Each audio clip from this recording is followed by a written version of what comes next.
Halo Karten Squad, kembali lagi bersama saya Kak Rudy King of Sparko. Nah, video kali ini adalah kelanjutan dari video sebelumnya, yaitu terkait dengan tes kesemaptaan jasmani. Nah, pada video kali ini saya akan share informasi terkait dengan penilaian postur tubuh ya. Jadi sebelumnya sudah saya sampaikan bahwasanya dalam kesemaptaan jasmani ya, itu ada 3 penilaian, yaitu nilai postur tubuh, kemudian kesegaran jasmani dan ketangkasan jasmani. Kesegaran dan ketangkasan sudah saya sampaikan di video sebelumnya.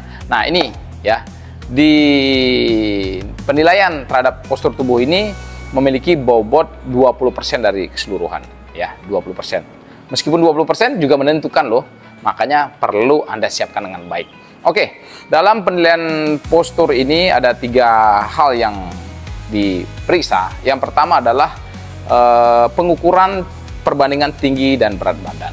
Berapa tingginya, berapa berat badan Anda akan dikonversikan dalam tabel tertentu, akan dilihat perbandingannya. Nah, di sana ada penilaiannya. Kalau ideal, termasuk dalam kategori ideal itu nilainya 100. Kemudian ideal atas itu 91. Ideal bawah itu 81. Kemudian di bawahnya lagi itu ada namanya harmonis atas ya, itu 71. Harmonis bawah itu 61. Kemudian turun lagi itu ada di normal atas, normal bawah. Di bawahnya lagi limit atas, limit bawah. Kemudian di bawahnya lagi ada luar limit atas, luar limit bawah. Jadi sudah ada tabelnya. Dikurangi aja dari 100, 91, 81, 71, 61, 51, 41 semuanya ke bawah ya. Nah, itu ada batas lulusnya juga ya. Nilai 100 ya jelas ideal 100, maka tinggi dikurangi berat badan dikonversikan dalam tabel, maka nilainya segitu. Kemudian batas lulusnya yaitu di 41 atau sama dengan 41. Antar perbandingan jangan terlalu berat ataupun tinggi badannya kurang tapi kurus. Nah, itu ada perbandingannya nanti ya. Itu bisa dicek oleh penguji nanti. Makanya disiapkan, kalau Anda terlalu overweight ya dikuruskan, sehingga ada perbandingan tinggi dan berat badan Anda itu masuk pada kategori ideal. Kalau nggak, batas lulus sajalah ya. Oke, itu untuk perbandingan tinggi dan berat badan ya, nanti diukur oleh penguji. Yang selanjutnya adalah masuk ke tes berikutnya, yaitu tes tentang struktur anatomi tubuh ya. Karena di sini dilihat mungkin ada kelainan-kelainan yang tentu saja ini akan mengurangi penilaian Anda nantinya.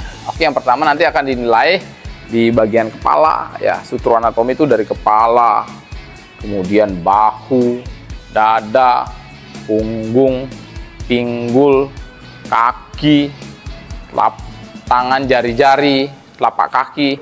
Itu ada 9 bagian tubuh yang akan dinilai. Contohnya kalau kepala ya, apakah nanti di belakangnya ini ada symmetric graph ya, namanya symmetric graph, seperti alat pengukur garis-garis itu ya. Jadi suruh menempel belakang ini, dilihat apakah kepalanya miring ke kiri atau miring ke samping, kanan atau kiri, ataupun rahangnya, ataupun nanti juga dilihat sorotan mata Anda apakah tajam, sayu, atau ke hidungnya nggak simetris, atau ke telinganya bagaimana. Itu dilihat ada ininya, standarnya, ada penilaiannya. Itu penguji yang akan menilai semuanya ya. Bagaimana kepala Anda, kemudian bagaimana bahu Anda, apakah ada bongkok ke depan atau enggak, kanan lebih tinggi dari kiri, itu ada penilaiannya. Begitu juga punggung ya, punggung juga dilihat apakah dia masuk dalam kiposis, mungkin ada lordosis, ada skoliosis. Jadi ada aspek-aspek yang dinilai untuk punggung ya.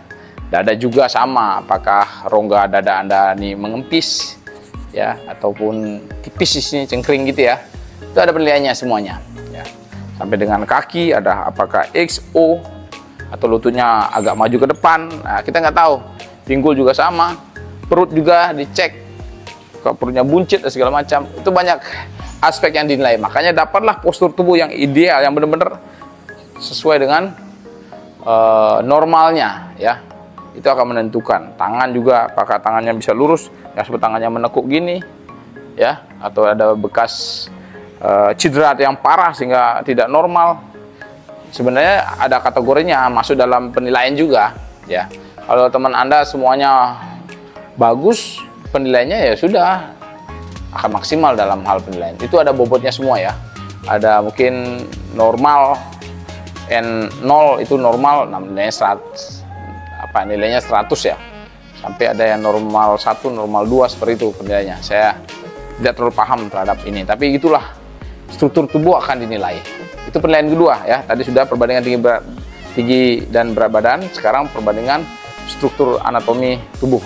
Nah, yang terakhir adalah yaitu terkait dengan sikap, gerak, dan penampilan atau SGP.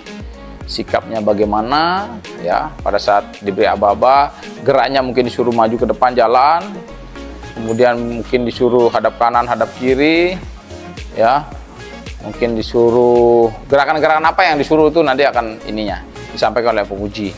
Penampilannya bagaimana, karena di sini mungkin ada kelainan-kelainan tertentu ya, contohnya mungkin pas gerakan menjalan, kalau pria itu berlenggak ya, seperti cewek berjinjit gerakannya, gemulai, loyo, nggak bersemangat. Nah itu dilihat juga, makanya penampilannya harus sikapnya tegas, kokoh, berwibawa. Kalau suruh suara yang tegas, pandangan mata yang tajam, jangan sayu gini, malas, gerakan loyo. Ya udah, makanya kalau mau jadi prajurit TNI ya penampilannya harus bagus. Itu nanti masuk dalam sikap, gerak, penampilan, SGP. Nah itu dinilai. Nah setelah tadi dapat nilai perbandingan tinggi dan berat, udah dapat nilainya, ditambah struktur anatomi tubuh, tambah nilai SGP, sikap, gerak, penampilan, itu ditambahkan, kemudian dibagi 3, itulah nilai postur.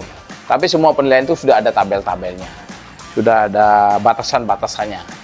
Penilai lah yang akan menentukan itu. Makanya kalian nggak usah khawatir dengan penampilan itu. Kalau ada kelainan-kelainan dalam tubuh Anda pada saat pemeriksaan awal, segera perbaiki.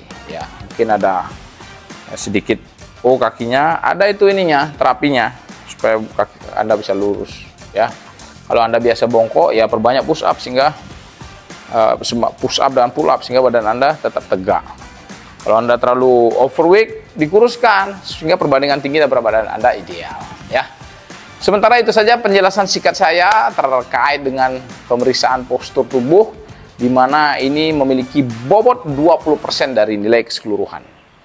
Ya, postur tubuh 20%, kesegaran jasmani itu 50%, ketangkasan jasmani 30%. Totalnya adalah 100%. Jadi banyak aspek yang dinilai dalam tes keselamatan jasmani. Semoga informasi ini bermanfaat bagi kalian semuanya, dan saya doakan semuanya lulus dan lolos menjadi prajurit TNI. Tetap semangat. Salam hormat dari The King of Sparko.